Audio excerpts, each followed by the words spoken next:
बिस्मिल्लाहिर्रहमानिर्रहीम, अस्सलाम वालेकुम। मैं हूं शान सिद्दीकी। आप देख रहे हैं सबसे पहले पाकिस्तान। अक्टूबर चल रहा है और अक्टूबर का महीना इंतहाई अहमियत का हामिल है, क्योंकि इस महीने में जो है नए चीफ जस्टिस ऑफ पाकिस्तान ने हलफ लेना है और तमाम लोग यही तवक्को कर रहे हैं कि मंसूर अली शाह जो है नए चीफ जस्टिस ऑफ पाकिस्तान होंगे। तो 24 तारीख को मौजूदा चीफ जस्टिस ऑफ पाकिस्तान काजी फाइज ईसा साहब जो है रिटायर हो रहे हैं। और इसके बाद मंसूर अली शाह साहब का नाम था कि सीनियर थे, लेकिन क्या Mansoor Ali Shah chief justice of Pakistan बनेंगे या नहीं बनेंगे, ये इंतहाई अहम आज मैं आपको खबर देने जा रहा हूँ।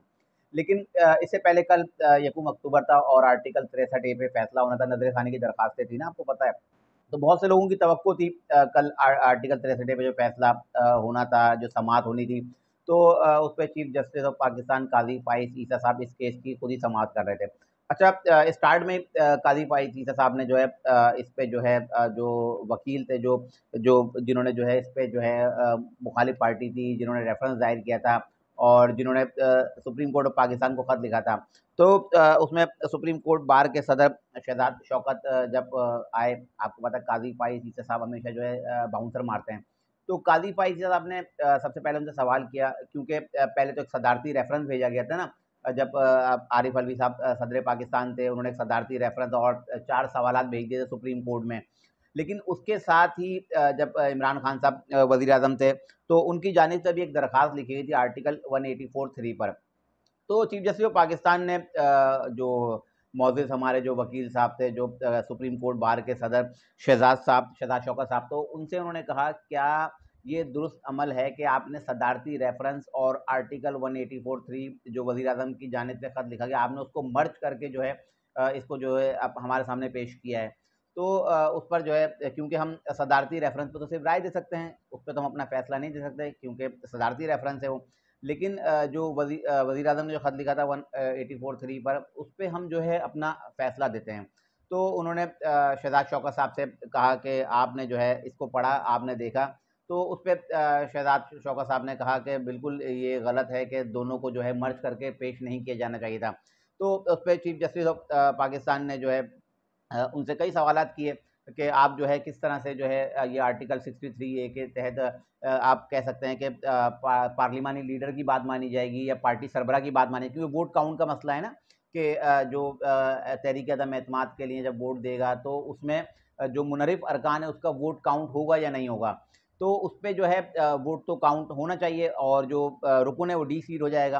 तो उसी पे फिर शहजाद शौकत साहब जो वकील, उन्होंने कहा कि अब इसमें अभी तक वाज़ेह तौर पे फैसला ही नहीं है कि अगर जो रुकन है उसने किसकी बात माननी है, पार्लिमानी लीडर की बात माननी है या पार्टी सरबराह की बात माननी है।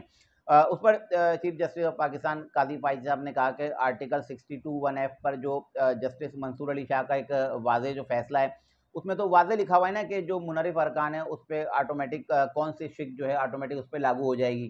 तो उसके बाद भी जो है शहजाद साहब जो है एडवोकेट शहजाद साहब, उनके पास कोई जवाब नहीं था। ना सिर्फ इन्होंने, बल्कि जमाल खान मंदोखेल साहब ने भी, जो साबिक चीफ जस्टिस थे, उनको और मुनीब अख्तर साहब को और जस्टिस एजाजुल हसन साहब को, उन्होंने उनको भी रगड़ा दिया।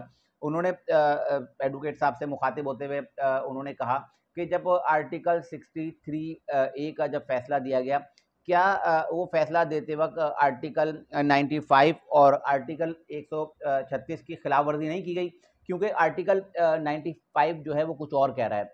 आर्टिकल 95 का तो आपने इसमें जिक्र खैर ही नहीं किया। अगर आर्टिकल 95 को भी अगर इसमें शामिल किया जाता तो इसके जो जो फैसला दिया है उस बेंच ने, 8 रुकनी बेंच ने, उसके बिल्कुल बरक्स होता। तो बहरहाल जो वकील साहब थे उनके पास कोई जवाब नहीं था और समाअत जो है अब आज उसकी होनी है। और देख लीजिएगा, मैंने आपको पहले बताया था कि मुझे नहीं लगता कि ये जो एक 8 रुकनी बेंच ने जो फैसला दिया था वो बरकरार रह पाएगा और जो आर्टिकल 63(a) की जो सही तशरीह है वो जो है उस पर इम्प्लीमेंट होगा।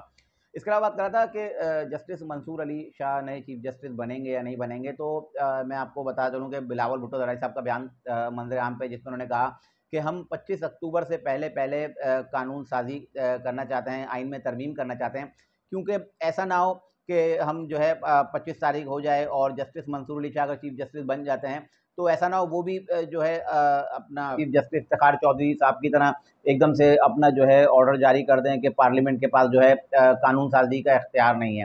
तो इसी पर अगर हम बात करें, कल मौलाना फजल रहमान साहब से जो है वफाकी वजीर दाखिला ने भी मुलाकात की है और उन्होंने जो है मौलाना फजल रहमान साहब को कायल करने की कोशिश की, क्योंकि मौलाना फजल रहमान साहब जो है जजेस की तैनाती पर भी जो है मुत्तफ़िक हैं और कानून साज़ी और आईनी अदालत पर भी मुत्तफ़िक हैं।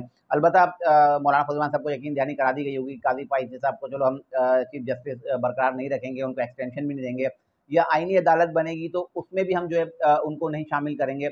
लेकिन ये कानून साज़ी होना ज़रूरी है, आइन में तरमीम होना ज़रूरी है। ऐसा ना हो कि अगर 25 अक्टूबर को जस्टिस मंसूर अली शाह आ जाएँ तो इन लोगों के लिए जो है मसाइल पैदा हो जाएँगे। तो मौलाना फजल रहमान साहब भी जो है मुत्तफ़िक हैं और मौलाना फजल रहमान साहब और दीगर लोगों को इस चीज़ पे कायल कर लिया गया है कि एक कानून साज़ी की जाए और उस कानून साज़ी के बाद जो है 5 जो सीनियर जस्टिस साहिबान हैं उनकी एक लिस्ट जो है वज़ीर-ए-आज़म पाकिस्तान को भेजी जाए और वज़ीर-ए-आज़म पाकिस्तान जो है उनमें से किसी एक जस्टिस का जो है उसमें तयन करें कि किसको तैनात नया चीफ जस्टिस बनना चाहिए। अब अमीनुद्दीन खान, जस्टिस अमीनुद्दीन खान भी नए चीफ जस्टिस ऑफ पाकिस्तान बन सकते हैं और इसके अलावा याहिया आफरीदी भी नए चीफ जस्टिस ऑफ पाकिस्तान बन सकते हैं। मैंने जो एक रिसर्च की है और जो मैंने कुछ स्टडी की और कुछ ज़राए से जो बात की है, मुझे तो अब तक यही लगता है कि शायद जस्टिस मंसूर अली शाह जो है नए चीफ जस्टिस ऑफ पाकिस्तान ना बन सकें। तो अब देखते हैं, बहरहाल 25 तारीख दूर नहीं है, क्योंकि आपको पता है अब ये कुछ दिन रह गए हैं और उससे पहले मौजूदा चीफ जस्टिस पाकिस्तान काज़ी फ़ाइज़ साहब जो है कुछ कुछ केसेस की जो है समाअत भी कर रहे हैं, बल्कि रोज़ाना की बुनियाद पे कर रहे हैं। तो काज़ी फ़ाइज़ ईसा साहब तो एक्सटेंशन नहीं लेंगे, लेकिन मुझे नहीं लगता कि जस्टिस मंसूर अली शाह भी जो है आइंदा आने वाले नए चीफ जस्टिस ऑफ पाकिस्तान बन सकते हैं। ये थी आज की कुछ इंतहाई अहम खबरें, जिसके साथ मैं हारूद इंशाअल्लाह मज़ीद खबरों और नए तजज़िये के साथ फिर हाज़िर हूँ। तब तक के लिए याद दीजिए, अल्लाह हाफ़िज़।